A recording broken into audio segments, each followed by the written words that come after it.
ఇప్పుడు నేను resume strong చేసుకోవాలంటే ఆబ్వియస్‌గా నేను ఏదో ఒక ప్రాజెక్ట్ బిల్డ్ చేయాలి. అదర్‌వైజ్ నా రెజ్యూమే అంత సౌండ్ చేయదు వేరే వాళ్ళతో అవునవును. కంపేర్ చేస్తే. అవునవును. So what kind of projects you recommend for a beginner? Sales ఫోర్స్‌లో ఎనీ కైండ్ ఆఫ్ అప్లికేషన్ నువ్వు డెవలప్ చేయొచ్చు. Any kind any of. Kind of application. ఒక నువ్వు సీఆర్ఎం అంటే అది మీరు ఒక కాన్స్టెంట్‌గా ఇదైపోకండి. Okay. Anything is possible in sales force. Development wise చెప్తున్నా అప్లికేషన్స్ వరకు.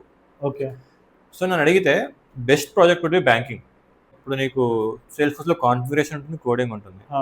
సో నువ్వు ఫస్ట్ ఏం చేస్తావు కాన్ఫిగరేషన్ పార్ట్‌లో బ్యాంక్‌లో ఏముంటది? అకౌంట్ ఉంటది. హ్మ్. మళ్ళీ దాని తగ్గట్టు దానికి అకౌంట్ హోల్డర్స్, హ్మ్. మళ్ళీ సేవింగ్స్, కరెంటు, తర్వాత రిమైనింగ్ బ్యాలెన్స్ ఎంత ఉంది, హ్మ్. దానికి సంబంధించిన ఈమెయిల్స్, అంటే నీకు డిపాజిట్ అయినప్పుడు మళ్ళీ దానికి ఒక ఈమెయిల్ పోవాలి, మెసేజ్ పోవాలి, ఆ కైండ్ ఆఫ్ లాజిక్స్ రాయడం కానీ.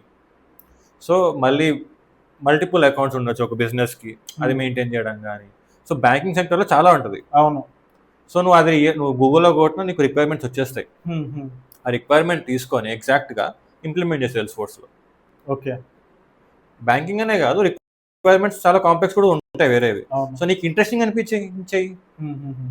కాకపోతే అంటే కొంచెం కాంప్లెక్స్ ఉండాలి. ఓకే. 1 లేయర్ కాకుండా ఒక 2, 3 లేయర్స్ డీపర్ ఉన్నవి తీసుకో. హ్మ్. హ్మ్. హ్మ్. సో దట్ నీకు రిలేషన్షిప్స్